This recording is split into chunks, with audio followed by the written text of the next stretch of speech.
I still tasted the sharp bite of hospital antiseptic at the back of my throat 5 days after the birth. Leo slept against my chest, impossibly light yet radiating a heat that sank into my bones. I held him as though the universe itself might shatter if I loosened my grip. The nurse smiled as she lifted my nearly empty duffel bag. "Congratulations on your discharge, Mrs. Thorne. Little Leo is perfectly healthy." The bag held only a few changes of clothes for him and the discharge papers. Its weightlessness felt like a quiet indictment of how thoroughly I had been cut off from everything that once belonged to me. Outside the room, Caleb leaned against the wall, arms crossed, eyes locked on his phone. He scrolled without pause, the blue light painting his face in cold indifference, even when the nurse called his name with forced cheer. "Mr. Thorne, your wife is ready." He looked up only after a deliberate delay, irritation already carved into the lines around his mouth. He shoved the phone into his pocket, walked toward us, and took the bag from the nurse without a word of thanks. No glance at Leo, no offer of an arm for the woman still raw from a C-section. "Car's parked, let's go." He turned and walked away. I followed because there was nothing else to do. The autumn wind sliced through my thin cardigan and made Leo stir. I tightened my hold, the only thought in my head a desperate mantra: keep him warm. In the circular driveway sat the jet-black Maybach my father had given me on my 20th birthday. Since the wedding, Caleb had driven it almost exclusively, treating it as the visible proof of his rising status as a tech startup CEO. I had allowed myself a small, foolish hope that he would open the rear door, ease me and Leo inside, and perhaps, just perhaps, say something human. "You did well, anything." He walked straight past the car. I stopped as though the asphalt had grown roots around my feet. My mind emptied. "Caleb."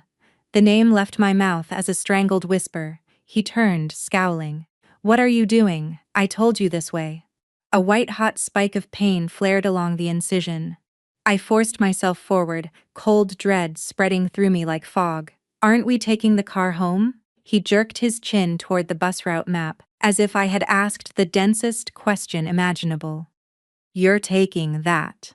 From his pocket, he pulled a crumpled $20 bill and a handful of change, then shoved the cold metal into my palm.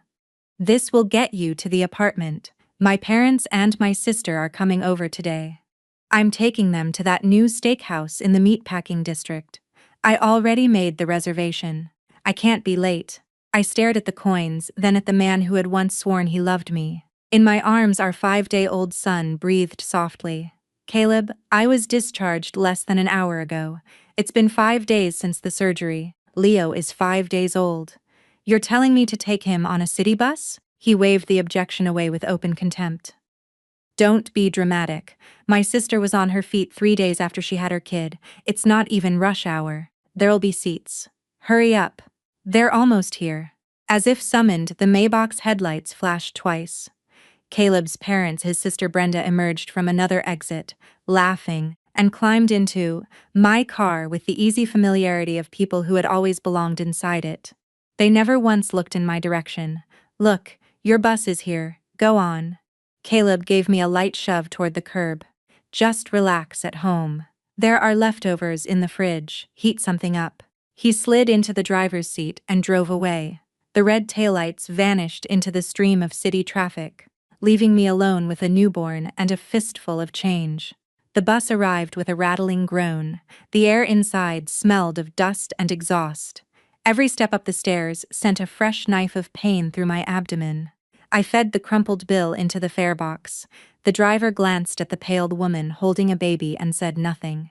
I sank into a window seat. When the bus lurched forward, the incision screamed, and I bit down on a gasp. Outside, the city glittered. Skyscrapers, polished avenues, the world I had once walked through without fear. The last 2 years with Caleb unspooled behind my eyes. I had hidden the Sterling name, desperate for a love that had nothing to do with my family's wealth. In the beginning he had been gentle, almost tender. The change had been slow and deliberate, first after the pregnancy, then more sharply once he landed his first major project through Sterling connections. His mother and sister began calling me a gold digger to my face. The Thorne household was never the home I had imagined. It was a swamp I had walked into with my eyes closed. At a red light, the Maybach pulled up beside the bus. Through the tinted glass, I saw them laughing. Caleb turned toward Brenda in the passenger seat, his profile lit by a genuine, relaxed smile. The kind of smile he had not given me in months. Something inside me froze solid. It was not sadness. It was clarity, pure and absolute, followed by a rage colder than the autumn wind. The light changed. The Maybach shot forward and disappeared. I looked down at Leo's sleeping face. His tiny mouth worked in a dream. I unlocked my phone, scrolled to a contact I had never once dialed myself, and pressed call. It rang once. Cordelia. My father's voice, deep and already edged with worry. I drew a breath that tasted of blood and antiseptic and bus exhaust. Dad, I said, the words quiet but forged from steel. Can you help me? I want to leave him. The worry vanished, replaced by a controlled fury so cold it could have frozen the Hudson. What did he do to you? Where are you and my grandson? I told him everything in flat, precise sentences. The handful of cash, the bus, the steakhouse, the Maybach that was mine. My voice cracked only once. A deadly silence stretched across the line. When Harrison Sterling spoke again, his voice was low and absolute. Listen to me, it is over. You will not suffer another second.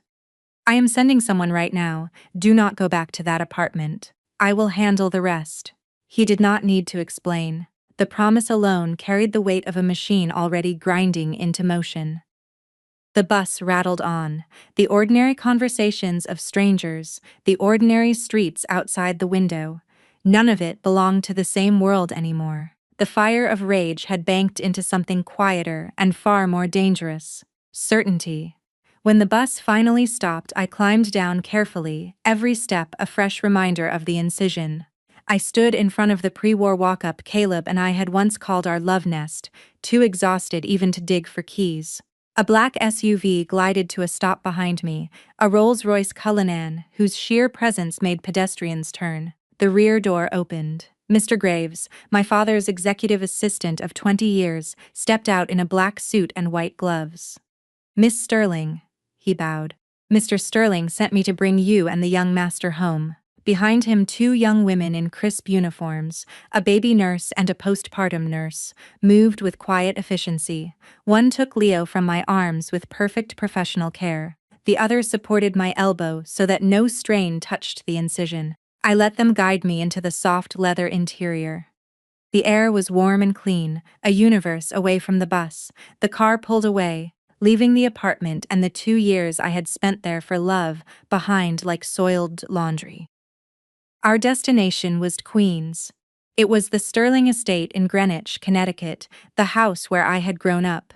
Mr. Graves drove in silence. The nurses checked Leo, offered me water, draped a cashmere blanket over my lap. Everything was seamless. I closed my eyes. Exhaustion rolled over me, yet my mind remained razor-sharp. 2 years of believing I loved him. 2 years of enduring the insults, accepting the modest lifestyle, pretending the Thorne family was something other than a pack of hyenas. It had all been a miserable illusion of my own making. There had never been real love, only a foolish man who grew arrogant without understanding the prize he had been handed, and a family that flocked to the kill. The car passed through iron gates, climbed a long winding drive, and stopped before a mansion that looked like a modern castle. My father stood at the top of the steps in a navy cashmere cardigan. He looked past everyone else, his gaze locking first on me, then on the baby in the nurse's arms.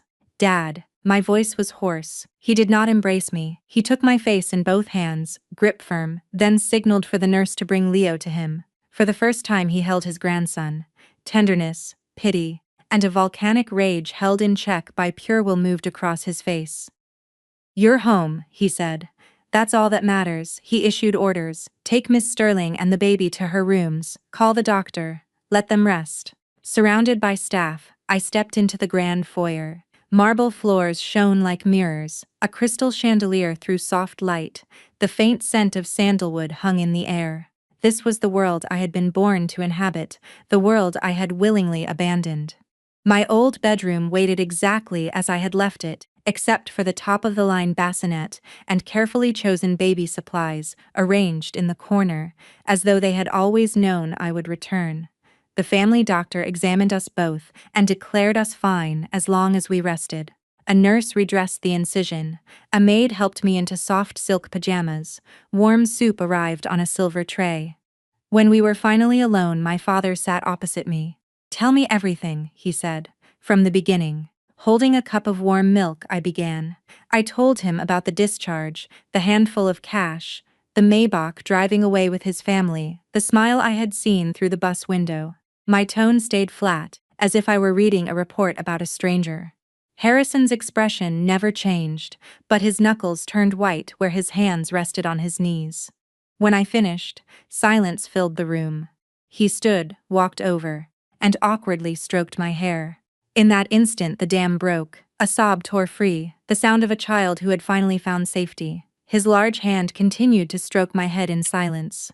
"It's over," he said quietly. "You won't suffer anymore. From now on, Sterling Holdings will be your shield and the boys. I will never let anyone lay a finger on either of you again. Do whatever you want. Even if the sky falls, your father will hold it up."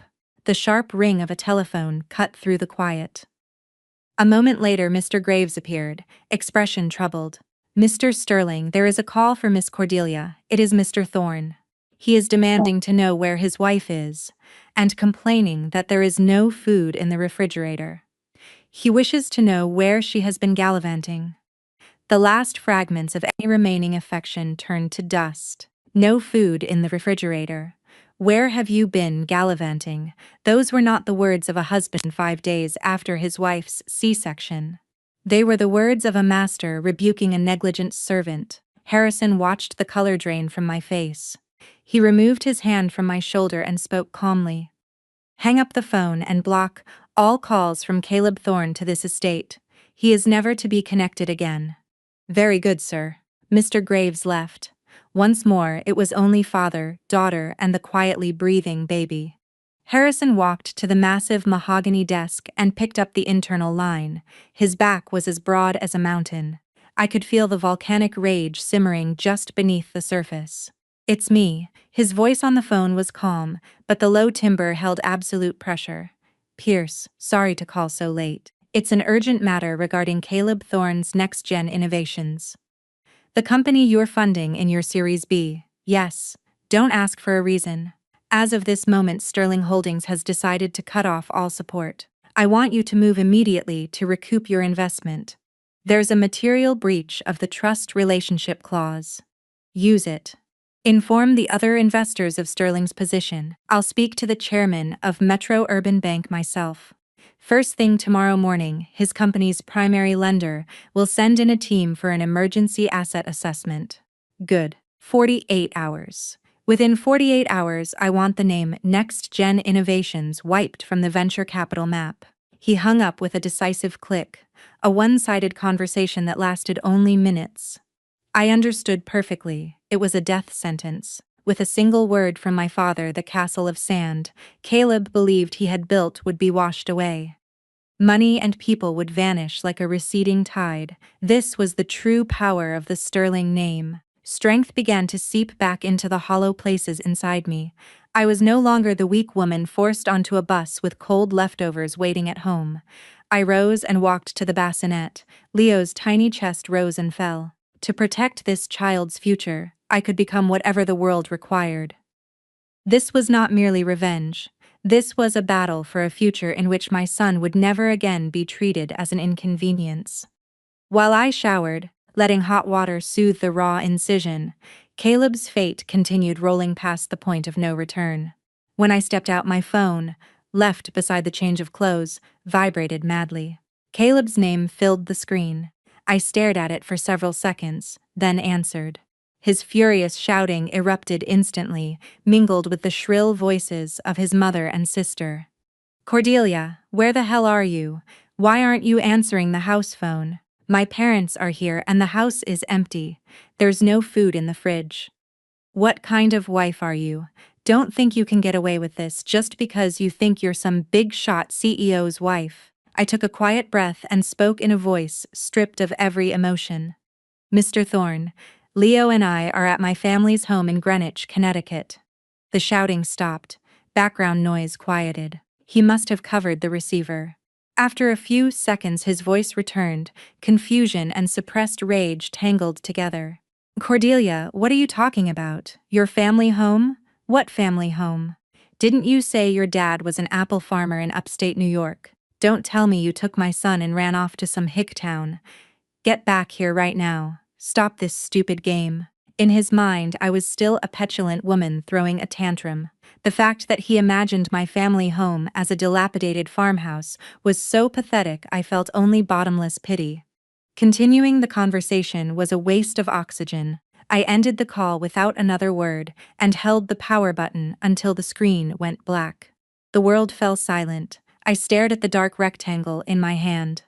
The story of a man's downfall had already begun, and the person who had pulled the trigger was me. I was the arbiter, the director, and the sole audience. Gazing out at the jeweled panorama of the New York skyline in the distance, I whispered, "You still have no idea, do you? You have no idea who and what you've made an enemy of." That night, for the first time in months, I slept deeply and without dreams.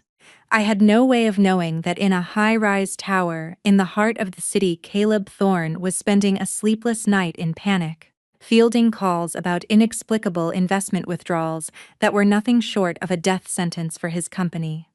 His tragedy had only just begun. I surfaced from sleep the way a diver surfaces from deep water. A thin blade of morning light slipped through the blackout curtains. The only sound was the quiet hum of the humidifier. When I sat up, the agony in my lower abdomen had eased.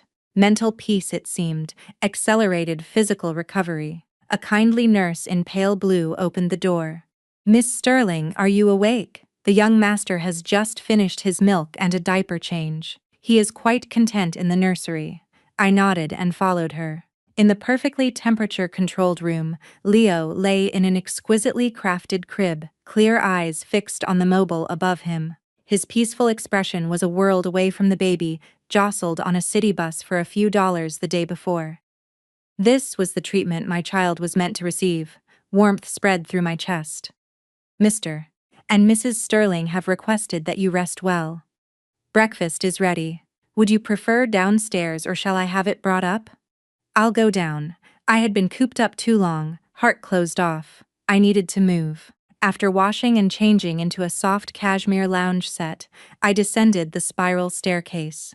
A full American breakfast waited on the long dining table.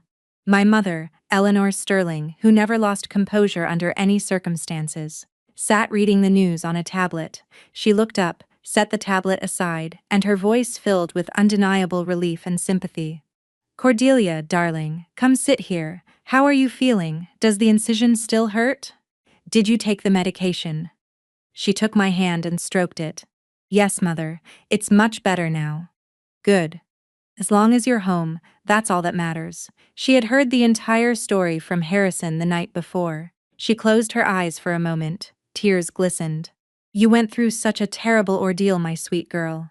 From the very beginning I never trusted that man. His eyes never smiled. But you were so insistent. Well, there's no point in saying this now." She touched my cheek. "Don't you worry.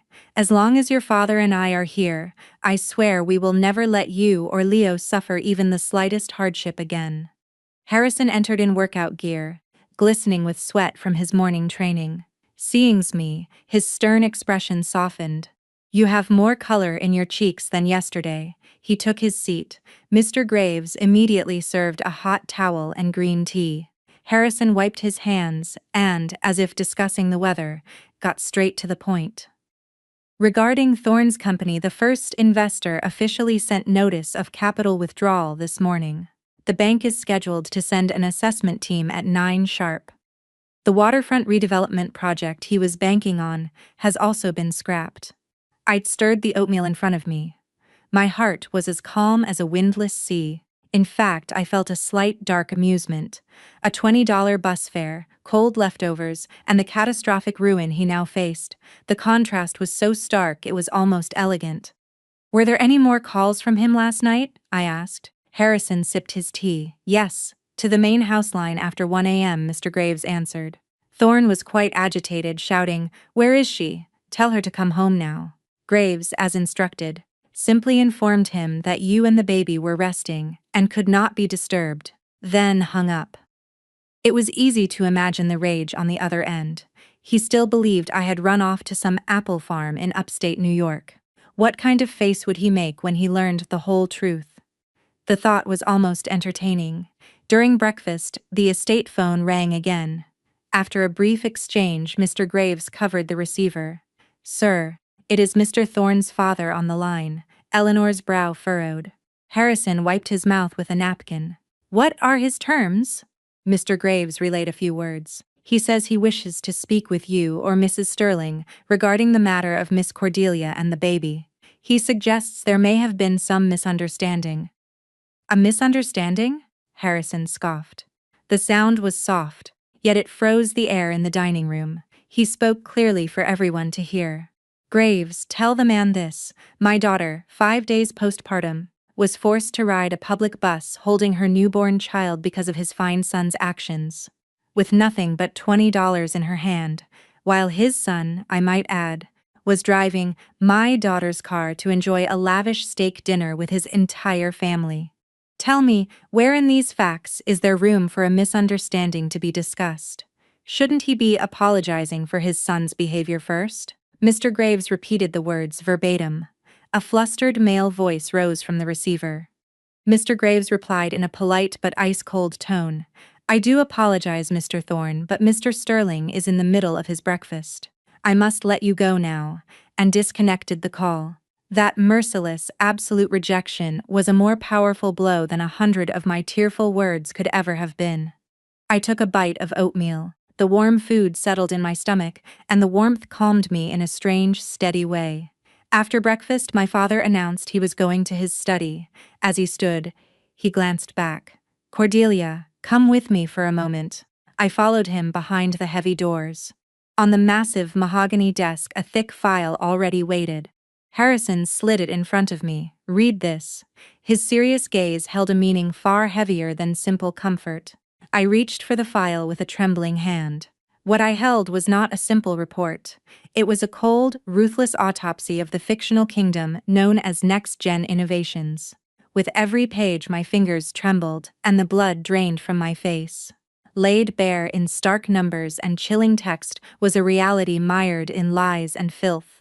A world away from the glamorous success stories Caleb boasted about in magazine interviews, falsified financial statements, a complex scheme for siphoning funds through multiple shell companies, massive debt from excessive capital investments made solely for show, a record of precarious short-term loans, repeated like a Ponzi scheme to keep it all afloat. In the margins were countless notes in my father's handwriting, memos indicating the betrayal of an executive Caleb trusted most, the financial weaknesses of his largest client, a fatal flaw hidden in the contract with an overseas technology partner. It was like watching a master surgeon precisely marking the cancerous tumors on a patient's X-ray. I was stunned. The success of the man I had once loved and trusted was nothing more than a fragile, dirty illusion. The Maybach he drove, the fancy restaurant meals, all stage dressing for a dance on thin ice. "This is the true face of the man you chose, and the kingdom he built," Harrison said quietly, standing behind me. His voice held less anger than a deep resignation and pity. "It looks glamorous, but the foundation is rotten. The pillars are eaten away by termites. It could collapse at any moment. There are countless men like this in the world." He pulled a single chart from the report and placed it before me. A flowchart outlining several scenarios for the destruction of next-gen innovations. These are his critical vulnerabilities. NextGen's funding is almost entirely dependent on Sterling Holdings' reputation. Metro Urban Bank funds him because they believe we are behind him. His tech partners and major clients feel the same. They aren't partnering with Caleb Thorne. They're partnering with Sterling's son-in-law. He looked directly into my eyes. "Now the question is what we do. I can withdraw my credit guarantee. Once Sterling steps back, the other investors will panic and flee. The bank will immediately freeze his credit lines and call in his loans. It is the fastest way to bring everything down.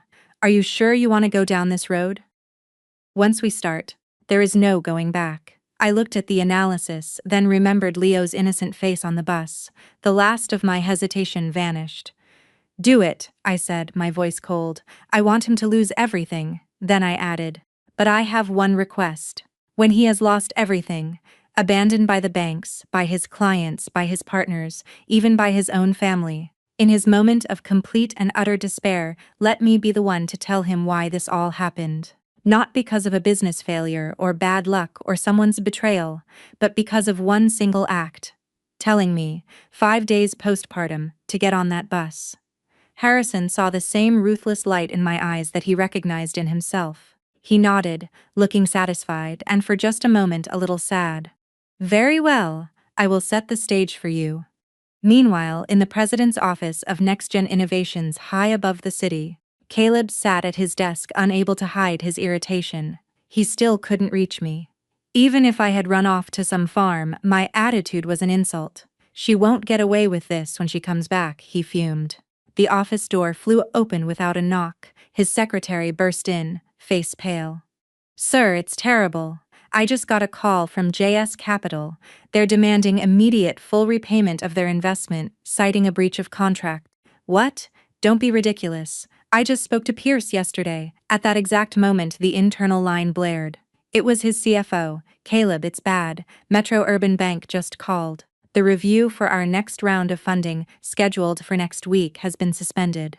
Not only that, they're sending in an emergency asset team first thing tomorrow morning. He couldn't process it. It had to be a mistake. A sick joke. But the nightmare was only beginning. Sir, ABC Corp is on the line. They're pulling out of the ongoing project effective immediately. They won't give a reason, just a comprehensive business decision. Sir, a top priority emergency email from our American tech partner, Core. They're terminating the license agreement immediately. The reason cited is significant damage to brand image. Screams and panicked shouts echoed through the office. The blood drained from Caleb's face. His hands and feet went cold. His heart felt encased in ice. What is happening? What the hell is happening? This wasn't coincidence. Someone was systematically, deliberately destroying his company. Who? A rival? A disgruntled former employee? Faces flashed through his mind, but none of them had the power to orchestrate an attack of this scale. It never once occurred to him that the source of it all was a single phone call made by the wife he thought he had so cleverly dismissed with $20 for a bus ride. In full-blown panic, he grabbed his smartphone with a trembling hand, trying to call his last resort, a powerful political lobbyist with deep connections. He could fix this. But as he tapped the number, a merciless system message filled the screen. The number you have dialed has been disconnected or is no longer in service blocked. His phone slipped from his limp hand. Caleb Thorne slowly collapsed into the president's chair he had built for himself. The gates of hell had just swung open, silently and completely. Several days passed after I made that fateful decision in my father's study. My daily life was deceptively calm. Postpartum recovery was smooth. The doctor gave a clean bill of health. Above all, Leo's presence, his expressions growing richer each day, filled my heart with warm light. I rarely thought about the nightmarish days with the Thorne family anymore. They felt like a memory from a past life, distant and faded. One afternoon, while I enjoyed the sun on a garden bench with Leo, Mr. Graves approached, a rare hint of consternation on his face. Miss Sterling, a package has arrived at the main gate from Mr. Thorne. He specifically requested that you receive it personally. A package from Caleb. A faint ripple disturbed the calm surface of my heart. Could it be a letter of apology, or the mementos I had left behind at the apartment? What could he possibly have to say? Leaving Leo with the nanny, I went to the grand entrance hall. There on the floor sat a dirty cardboard box, the kind one might get from a supermarket, sealed haphazardly with packing tape. For Cordelia Sterling was scrolled across the side in a rough hand. The very sight of it dashed any faint hopes I might have had. Open it, please. A young maid carefully cut the tape. outspilled my cheap personal belongings from the life with Caleb. A worn dressing gown, a set of drugstore cosmetics, parenting magazines I had read during pregnancy, all jumbled together like garbage. On top of it all lay a single folded sheet of paper. I picked it up. Unfolding it, I saw Caleb's furious, almost illegible handwriting, the ink smudged with frustration. Cordelia, enough with this disappearing act. What the hell do you think you're doing? Running off with the kid? Do you have any idea how much trouble you've caused my mother and sister? Here are your things. Take them back. The house was a pigsty with all your junk in it. Be back by noon today, or else I'll get serious and take legal action. Don't forget, you are my wife and that boy is a thorn, the heir to our family. I read the letter to the end, expression unchanging, no tears, no surge of anger. Only a profound disgust rising from the pit of my stomach, and a bottomless contempt. He still didn't get it. He had no idea his company was standing on the edge of a cliff, nor who was about to push him off. All he could think about was his own inconvenience, the annoyance of his property, his wife and child, not being where he wanted them.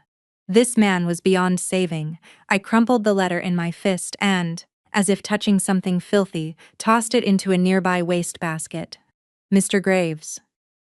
Yes, Miss Sterling, please dispose of everything in this box. The clothes and books can be donated to charity. The cosmetics can be thrown away. I never want to see any of it again. As you wish. Seeing the absolute rejection in my icy voice and eyes, Mr. Graves asked no further questions. He gave instructions and the offending cardboard box was swiftly removed from my sight. That evening, the Sterling family held their monthly family dinner. Harrison's brothers, my uncles, and my cousins all gathered.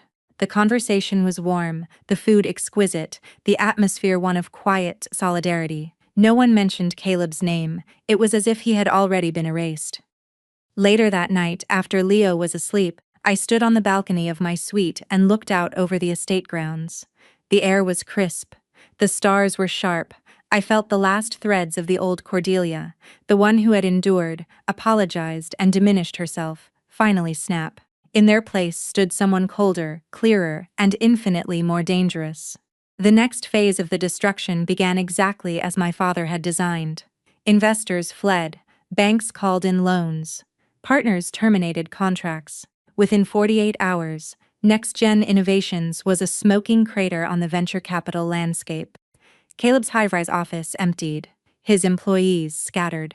His precious Maybach, still registered in my name, was quietly reclaimed by Sterling Asset Management and driven to the estate garage.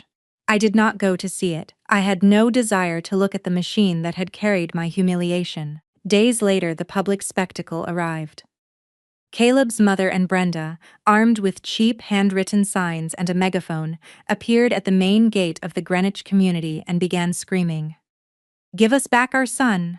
Give us back our grandson! Just because you're rich doesn't mean you can do whatever you want. This is a human rights violation."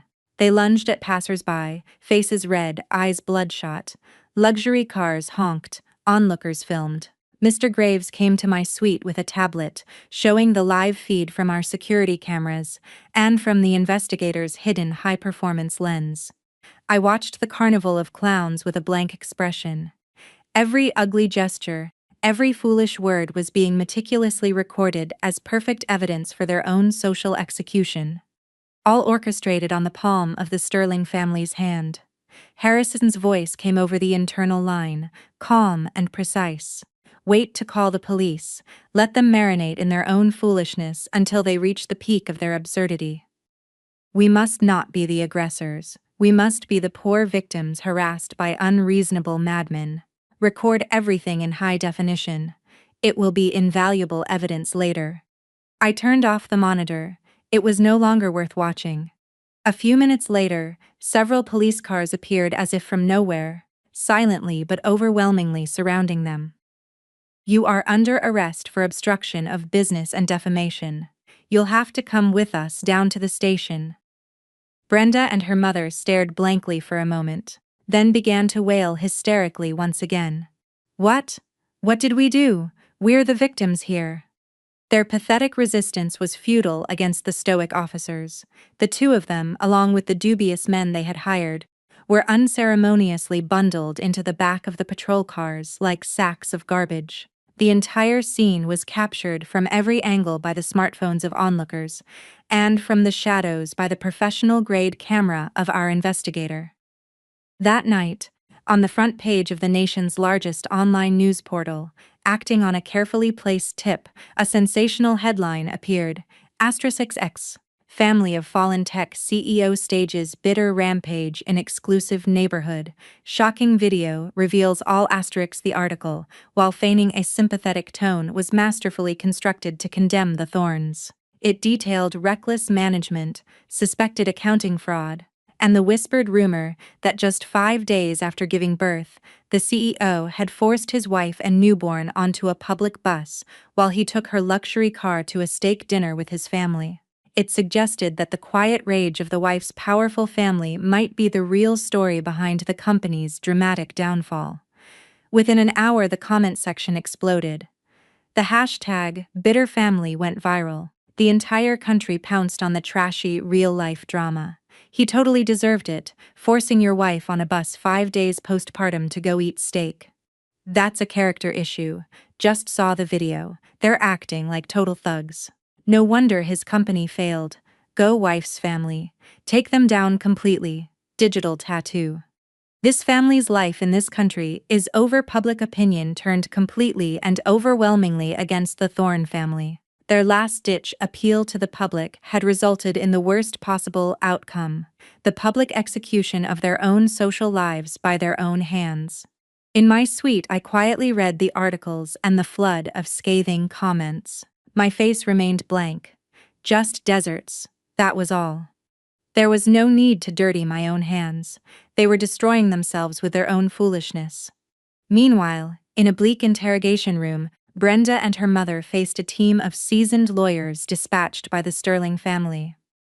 One of the lawyers stated calmly, each word carrying immense weight, "In addition to criminal charges for defamation and obstruction of business, we will be filing a civil suit for damages. For the damage to the Sterling family's brand image and the emotional distress caused to Miss Sterling, we will be seeking initial compensation in the amount of $3 million. At that number, the color completely drained from their faces.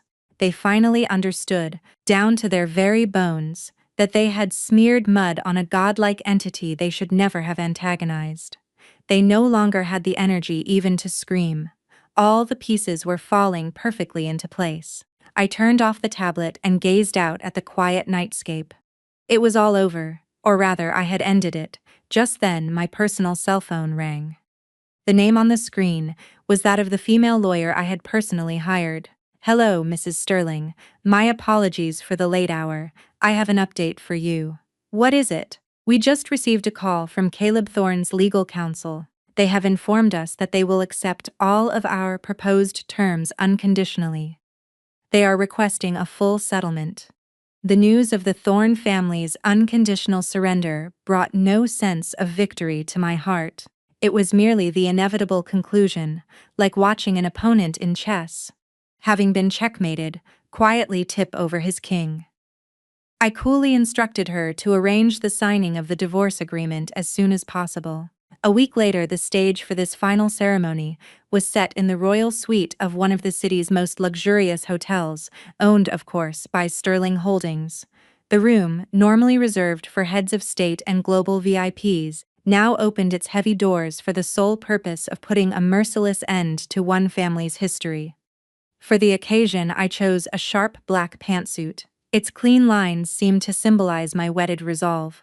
My makeup was minimal, but my eyes held a powerful light that could pierce through anyone. When I arrived on the top floor, the general manager bowed deeply and escorted me to the suite. Inside, my personal legal team and the elite lawyers from Sterling Holdings were already waiting, exuding an aura of impeccable readiness. They all stood and bowed their heads as I entered. I slowly sat down in a regal, throne-like chair placed by the window. Below me, the cityscape of New York spread out like a miniature model in the twilight. 15 minutes after the appointed time, a soft knock came at the door. Caleb Thorne, accompanied by his lawyer, entered the room. Everyone present held their breath. The man who entered was Michelle, having lost even the basic contours of a human being. He was even thinner than when I had last seen him, his cheeks sunken in an unhealthy way. The ill-fitting cheap suit he wore looked like a hand-me-down, and his vacant eyes refused to focus on anything in the room. He stared at a spot on the plush carpet, his back hunched like an old man, and walked with an unsteady gait. When he noticed me seated by the window, radiating an overwhelming presence, Caleb's shoulders flinched. As if shielding his eyes from a blinding light, he looked down and, prompted by his lawyer, collapsed weakly into a chair on the opposite side of the long table. The vast table separating us was a physical representation of the distance between our two lives, which would now never cross again.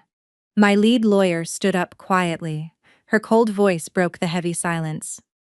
We will now proceed with the signing of the divorce agreement between Miss Cordelia Sterling and Mr. Caleb Thorne. Mr. Thorne and your counsel, I trust you have reviewed the contents in advance, but for final confirmation I will read aloud the main points.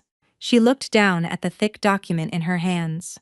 Her voice was devoid of all emotion. Only the facts, one by one, stabbed into Caleb's heart like cold knives. Article 1. Sole legal and physical custody of the minor child, Leo Sterling, shall be granted to the mother, Cordelia Sterling. Article 2. Caleb Thorne shall be exempt from child support payment obligations. This, however, is conditional upon the complete and total waiver of permanent visitation rights as stipulated in the next article. Article 3. Caleb Thorne, of his own volition, hereby permanently relinquishes all present and future visitation rights to his son Leo Sterling, and is forbidden from attempting any contact or communication with Cordelia Sterling, Leo Sterling, or any of their associates for any reason whatsoever. Article 4.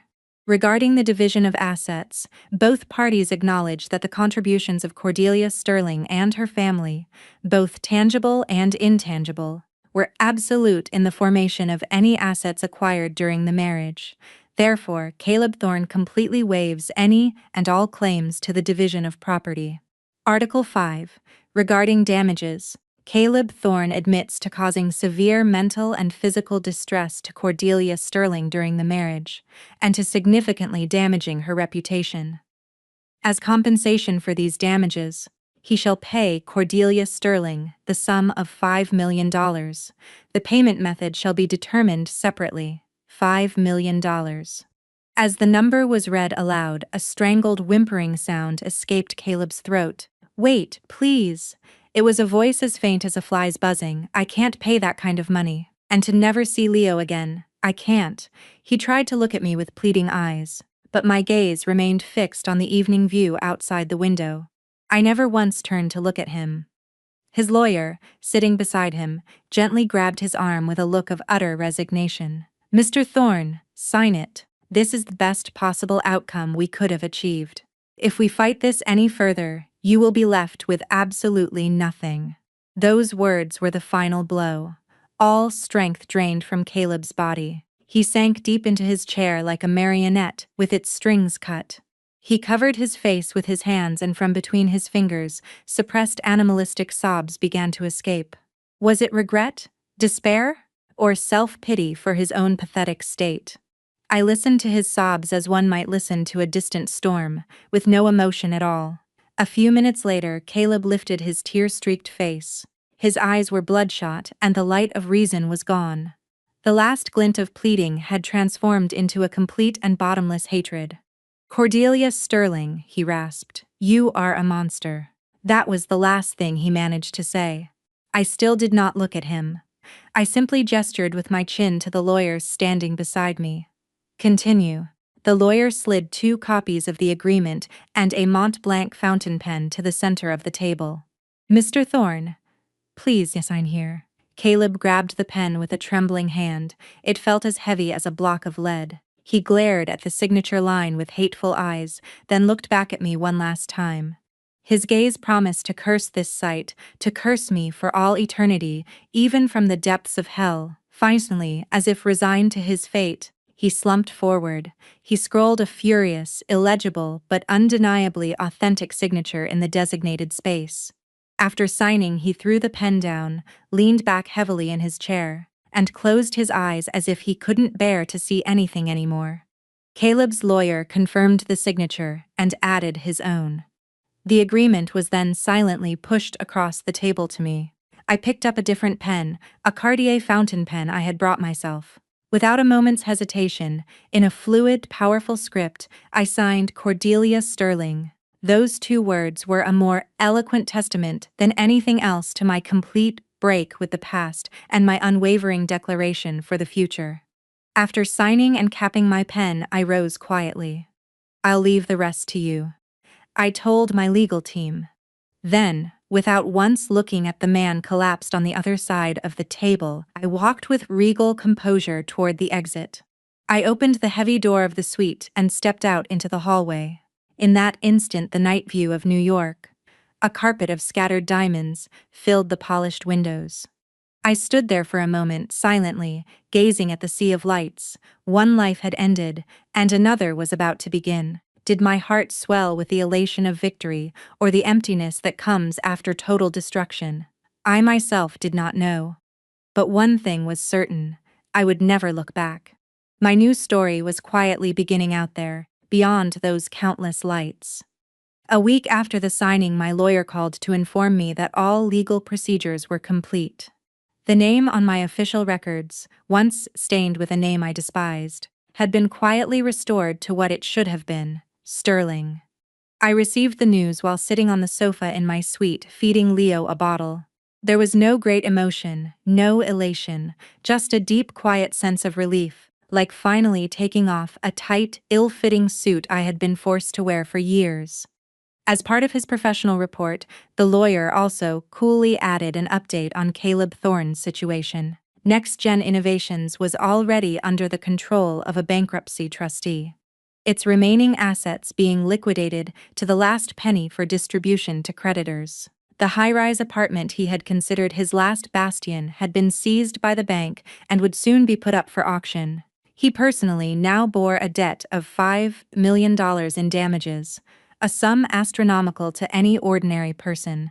It was a cross he would bear forever, as the Sterling legal team had structured the settlement to prevent it from being discharged through bankruptcy. Abandoned by friends, relatives, and even the mother and sister who had once adored him, he had effectively vanished from society. No one knew his exact whereabouts. Rumor had it he was working day laborer jobs under a false identity, moving between cheap motels on the outskirts of the city. I listened to the report while gently wiping a drop of milk from Leo's lips. I felt nothing, no hatred, no pity, no nostalgia for the man I once loved. Caleb's fate was to me like hearing a news report about a stranger in a foreign country. He was no longer a character in my life's stories. He had been demoted to a piece of information. The wreckage of the past was being cleared away legally and socially. But one final piece of debris still remained in my heart, a heavy weight that needed to be settled. Several weeks after the divorce was finalized, on a clear autumn day, I gave an order to Mr. Graves. "Mr. Graves, please have that Maybach from the west garage brought to the main entrance." For a moment he looked at me, trying to divine my intention, but he asked nothing. "At once, Miss Sterling." Soon, with the deep rumble of its engine, the jet-black car glided into the circular driveway. Its perfectly polished body reflected the autumn sun, gleaming as if it were wet. I, having left Leo with his nanny, stood alone before it. The Maybach, a symbol of celebration, a gift from my father for my 20th birthday, it had become a tool for Caleb's vanity and greed, and the vessel for the deepest humiliation of my life. I gently touched its cold hood. The smooth, hard sensation traveled up my fingertips. Every time I saw this car, the cold wind at the bus stop, the handful of cash, the sound of Caleb's family laughing as they drove away in it, it all came rushing back. It wasn't anger I felt, nor hatred. What welled up in my chest was an overwhelming pity for my past self. How could I not have seen it? How could I have believed I loved a man like that? This car was no longer a symbol of celebration. This car was the embodiment of the foolish, miserable Cordelia Sterling of the past, who had been blinded by his lies and had lost sight of her own worth. "Mr. Graves," I said, my eyes still on the car, "I am getting rid of this car. Shall I contact the dealership, Miss Sterling?" "No." I shook my head firmly. "Have the Sterling Asset Management Company sell it through official channels and donate the entire proceeds anonymously, in my name, to the national network to end domestic violence." "Are you certain?" "Miss Sterling, yes." I finally looked away from the car and up at the clear autumn sky. If this car can be used to help mothers and children who, like my former self, are being mistreated and isolated from society, then perhaps the humiliation etched into it can be redeemed just a little. There was no longer any hesitation in my voice. A few days later, a large car carrier quietly entered the sprawling Sterling estate. It was the day the Maybach was to be picked up. I, holding Leo in my arms, watched silently from the wide second-floor balcony of the main house. Workers expertly secured the black car onto the carrier's flatbed. Its engine would never be started again. It was no longer a machine for driving, but a relic of the past being hauled away. Soon the carrier began to move. The Maybach slowly receded from the estate where I was born and raised. I watched without blinking. It passed through the long approach, under the heavy iron gates, and finally disappeared from the estate grounds. The red glow of its taillights vanished around a bend in the tree-lined road. In that moment, a single hot tear traced a path down my cheek. It was not a tear of lingering affection for Caleb. It was not a tear of nostalgia for our happy days. It was a tear of farewell for my foolish past self, the pitiful woman who had been hurt, who had endured humiliation, who had clung to the illusion of love. With that tear, the Cordelia Sterling, who had been Caleb Thorne's wife, died completely. The past had now been reduced to ashes. I roughly wiped the tear away with the back of my hand. What remained was a surprisingly clear and serene heart. It felt as if a heavy weight that had been stuck in my chest for years had been washed away. My body, my soul, felt light. Bah. Leo cooed in my arms, a meaningless but precious sound. I gently nuzzled my cheek against my son's. He was warm. He was alive. The future was here. That evening at family dinner, Harrison looked at me intently before the meal began. Then, with eyes that seemed to see everything, he said, "You seem to have moved on." I met my father's gaze and smiled serenely. "Yes, Dad. As of today, my past is completely over." He nodded, deeply satisfied. My mother, sitting beside me, also looked relieved and gently squeezed my hand. "Then the timing is perfect," Harrison said as he unfolded his napkin. His voice had a definite ring to it, heralding the beginning of a new chapter. "Next week is the annual Economic Summit Gala at the Plaza. You will come with me." "Yes?" "It is time for you to see the world where you belong. The new world where you will live from now on." The sudden yet undeniable invitation took me by surprise for a moment. But then I felt a faint but distinct excitement for a new challenge budding deep in my chest. I was no longer bound by anything. My life was my own. "Yes, Dad." I nodded firmly. I would be honored to attend. Harrison's eyes, upon hearing my reply, shone with a deep satisfaction and an unwavering trust in his daughter. The door to a new world was now quietly opening before me. Several months passed after I shed the heavy, damp coat of my past. The seasons turned from winter to spring, and in the Sterling family's gardens, the first crocuses began to push through the once frozen earth. My life revolved around the single certain light of Leo's growth, calm and fulfilling. The day he first uttered the sound, "Mama," the day he first rolled over. Each milestone was a priceless shining gem in my memory. And then the day of the Economic Summit Gala, which my father had foretold, arrived. For the first time in a long while, I stepped into the depths of my vast walk-in closet. There the glamorous dresses I had collected in my single days before meeting Caleb Thorne slept quietly, having lost their owner. They all felt like someone else's clothes to me now. After some deliberation, I chose a long gown the color of the deep midnight sea. Devoid of any unnecessary embellishments, Its simple yet perfect cut beautifully accentuated the lines of my body. It spoke not of a young girl's flamboyance, but of a mature woman's quiet confidence. I sat before the mirror and applied my makeup, foundation to smooth my skin, eyeshadow to add depth, and finally a lipstick in a subdued rose shade. The woman in the mirror was no longer the pitiful creature who had watched her husband's moods and endured her in-laws' barbs.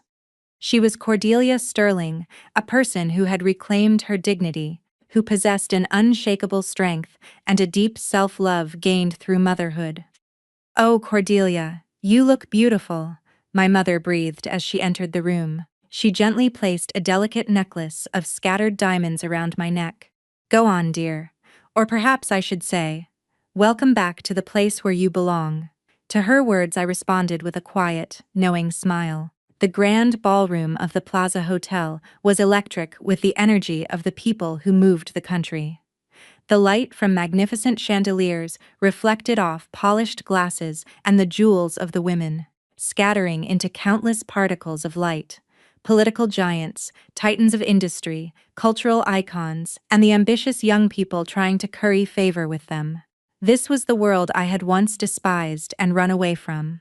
But as I stepped into its vortex, escorted on the arm of my father, Harrison Sterling, what I felt was not fear or revulsion. It was a quiet exhilaration, like a general calmly observing the battlefield she was about to conquer. "Harrison, good to see you. And who is this beautiful young lady?" A portly former prime minister approached us with a jovial smile. "Allow me to introduce my daughter, Cordelia," Harrison would say each time, and a look of surprise, followed by open curiosity, would cross the other person's face. Most of them knew of the scandal the Sterling heiress had endured, but seeing the poised, dignified woman standing before them, they were visibly bewildered by the gap between the tragic heroine of gossip and the reality. I met their gazes without flinching, holding my head high. I would offer a perfect smile and an elegant nod. My confident demeanor instantly transformed their vulgar curiosity into respect. In the corner of my eye I could see my father smiling with satisfaction. Later, while my father was deep in conversation with an old friend, the chairman of a major bank, I stepped away from the crowd. I stood by the wall, sipping a glass of champagne and observing the throng. Just then a calm, intelligent male voice spoke beside me. "You must be Cordelia Sterling." I turned to see a man standing there.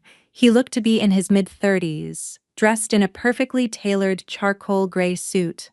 His demeanor was the antithesis of Caleb's flashy ambition. It exuded a quiet confidence and deep culture. His sharp, clear eyes bespoke a keen intellect. For a moment I was on guard. A strange man approaching me at a party usually meant one of two things: lust or a calculated attempt to get close to the Sterling name. "I am," I replied, my face a mask of perfect politeness. "And you are?" The man, not flustered or overly familiar, simply bowed his head respectfully. "Forgive my forwardness. My name is Julian Vance. I'm the founder of Vance Capital." Vance Capital. I had seen the name in business journals. It was an up-and-coming independent investment firm that had achieved remarkable success in recent years by investing in cutting-edge fields like AI and fintech. Its young founder, Julian Vance, was famous for shunning the media, his face largely unknown, a mysterious but powerful figure. "Mr. Vance, I've heard of your work. The pleasure is all mine. I was speaking with Mr. Sterling earlier, and happened to see you. I was so struck by your poise that I felt compelled to introduce myself. Please forgive me if I've disturbed you." His words lacked the sycophantic tone of flattery or social pleasantries. They conveyed only a sincere and genuine sentiment. "Not at all," I replied, the ice of my caution beginning to thaw just a little. Julian didn't force the conversation. He stood beside me, champagne glass in hand, and looked out at the crowd. "It's a wonderful party, but sometimes I wonder, behind all this glittering light, how much talent is out there going unnoticed." His words struck a chord with me. It felt as if he were talking about my former self, buried under the false persona of Caleb Thorne. "Isn't it your job, Mr. Vance, to find that very talent?" "It is," he said. "It's my life's work." He then turned to face me directly for the first time. His eyes were incredibly clear. Miss Sterling, I hope you don't mind my saying so, but I was aware of your situation through the less-than-kind media reports. My heart skipped a beat. So that was his interest. But Julian's next words completely upended my expectations. However, seeing you here tonight, standing on your own 2 feet, so completely unshaken, I am convinced of how unreliable such rumors are. You are a much stronger and more beautiful person than I ever imagined. Those words were not about Caleb, or my family, or my money. They were a clear, unvarnished tribute to Cordelia Sterling herself, the person everyone else had either pitied or ignored. I was speechless. I could feel a warmth spreading across my cheeks. It was as if a warm stone had been dropped into the frozen lake of my heart. "You're too kind," was all I could manage to say. "Not at all," Julian said, shaking his head gently. "I believe a truly strong person is not one who never falls in adversity. It is one who, after falling, can rise again even more beautifully." Then, as if nothing had happened, he gracefully changed the subject. "By the way, the painting on that wall. It's an early work by the American artist Jackson Pollock, isn't it? His drip painting technique represents the chaos and energy of life." Listening to his intelligent commentary, I realized that for the first time in a long time I was having a conversation with a man as an equal. He wasn't interested in my father's influence or my family's wealth. He was simply interested in me as a person and was showing me respect. I was surprised by how pleasant that felt, how much it restored my sense of self-worth. Soon I sensed my father looking for me. The party was winding down. "Mr. Vance, I'm afraid I must be a-going." "Of course. Thank you for your time." As he said this, he held out his smartphone. A QR code for exchanging contact information was on the screen. "If you wouldn't mind, I would very much enjoy speaking with you again. About art or the economy. But please don't feel obligated." His manner was so gentlemanly, so unassuming. I hesitated for a moment, but it seemed that what the man before me was offering was not ulterior motives, but a genuine token of intellectual curiosity and friendship. "Of course," I said. I took my own phone from my small handbag and scanned the code. After we had exchanged contacts, Julian took a small card from his pocket. "Actually, a special exhibition of Gerhard Richter's work is opening at the MoMA next week. Your father once mentioned that you have a deep appreciation for his art." The card was a special invitation to the exhibit. "If you'd like," Julian Vance said, looking directly into my eyes with a gentle smile, "would you care to join me?" His words were a quiet but firm knock on the long frozen door of my heart. A new wind, a new world, a sure premonition that my life was about to become colorful and vibrant, once more filled my heart with a sweet and slightly poignant anticipation. The encounter with Julian Vance was like the first ray of sunlight after a long winter, finally heralding the arrival of spring in my heart. Our weekend visit to the Museum of Modern Art, as promised, became more than just an art viewing for me. It was a truly special time. Julian spoke about the art like an expert, but never in a pedantic way. In front of Gerhard Richter's photo paintings, he discussed memory, records, and the ambiguity of truth. Before the color chart paintings, he spoke of the beautiful coexistence of chance and order, and he politely asked for my opinions. Each of his words was like fresh water for my intellectual curiosity, seeping into my parched soul. Dates with Caleb had always been about his bragging and high-end restaurants meant to satisfy his ego. There had been no real dialogue, but my time with Julian was filled with the satisfying joy of two minds meeting, resonating and elevating each other. As we sat in the museum cafe afterwards, I suddenly found myself speaking. "I want to start something on my own." Julian looked at me, surprised but intrigued. "I could work for my father's company, I suppose, but I want something else. I want to build something on my own 2 feet. For mothers and children who are suffering like I once did, unable to speak up or ask for help." It was a vague idea I had been nurturing deep inside since the day I had decided, in my humiliation, to donate the Maybach. Julian nodded slowly and deeply. His eyes held a sincere light, accepting my words not as the whim of a rich heiress, but as a cry from one human soul. That's a wonderful, wonderful idea, Cordelia. If there's ever anything I can do to help, please don't hesitate to ask. That passion of yours will surely have the power to save many people. From that day on, my world began to regain its color at an accelerated pace. I presented the idea to my father. I wanted to establish a charitable foundation for mothers and children. Harrison's eyes crinkled with joy at his daughter's first self-initiated vision for her future. He assembled the best lawyers, accountants, and consultants from Sterling Holdings to work for me. It wasn't just financial aid. It was a father's deepest expression of love, giving his daughter the strongest weapons and shields to realize her own dream. I threw myself into the preparations like a fish returned to water. I cared for Leo during the day, and after he was asleep, I would pore over vast amounts of data in my study and hold online meetings with experts. I absorbed knowledge voraciously, as if to make up for the years I had been isolated from society. I was no longer the frail woman who needed someone's protection. I was a young queen with a clear vision and an unshakable will, building her own empire. Julian Vance was also a constant presence as a reliable advisor and a good friend. He provided information on advanced charity models from overseas and offered astute advice on running the foundation based on his own experience as a CEO. Our relationship was too intellectual and serene to be defined simply as romance. It was more like a partnership of souls who respected each other deeply as individuals and found joy in growing together. One day, on my way back from the office space I had rented for the foundation's preparations, I was gazing out the window of my car when a familiar yet repulsive sight crossed my vision. In a dilapidated shopping district a little ways from the city center, in front of a grimy diner, a man in oil-stained work clothes was squatting on the ground with other day laborers, eating a stale hot dog. His back was hunched like a stray cat's. His vacant eyes seemed to curse the entire world. It was Caleb Thorne. The car drove past without stopping. I gave his form a single glance through the glass. I felt nothing. No anger, no hatred, not even pity.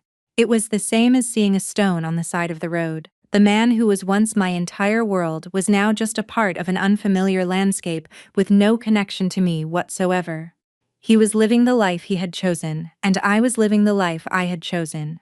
That was all. In that moment I clearly understood that I was truly free from the past. He no longer had a single line in my story. On a calm Sunday afternoon, when the spring cherry blossoms were in full bloom, I was walking in a large park with Leo and Julian. Leo was taking wobbly steps on the lawn, occasionally losing his balance and plopping down on the soft grass. Each time Julian would laugh and say, "Whoa there, Leo. Nice try," as he gently picked him up. The scene was so natural and warm it gave me the pleasant illusion that the three of us had been spending our time like this for a long, long time. We walked slowly under the canopy of cherry trees. The falling petals drifted down on us like a benediction. "Cordelia." Julian said my name quietly. "Yes, your foundation's name. Stella Maris, Star of the Sea. It's a beautiful name. Thank you. I hope it can be a small beacon of hope for mothers lost at sea in a storm, like the North Star for sailors." "It will be. I know you can do it." As he said this, Julian gently placed his hand over mine. It was warm and strong, not the controlling strength of Caleb, but a supportive, protective strength. I was not surprised. I simply squeezed his hand back gently. No words were needed. There was no need for passionate declarations of love between us. There was only the unshakable certainty that our souls were quietly, surely drawn to each other. With my other hand, I gently held the hand of my toddling son. In my right hand, the small, soft hand of my beloved son. In my left, the large, warm hand of a partner I respected and trusted. I looked up at the sky. It was a vast, cloudless blue. There was a time when I had looked up at this same sky and been crushed by despair. A time when I had cried in humiliation and cursed the world. But now this sky seemed endlessly gentle, blessing my future without limit. I had my father, I had my mother, I had my beloved son, And I had a partner to walk with into the future. My marriage to Caleb Thorne may have been the biggest mistake of my life, but it was because of those hellish days that I learned what true happiness was. And the value of standing on my own 2 feet. I was no longer an accessory to someone else. I was not the frail woman who couldn't survive without someone's protection. I was Cordelia Sterling, a mother, a woman, and the sole protagonist of my own life. Mama, Leo called out in a clear voice from beside me. I bent down and gave my son the most gentle kiss in the world. My life, in the truest sense, had only just begun. There might be difficulties ahead, but I was no longer afraid of anything. My place was here. In the gentle sunlight, the sound of our 3 laughing voices echoed through the blooming cherry trees, on and on.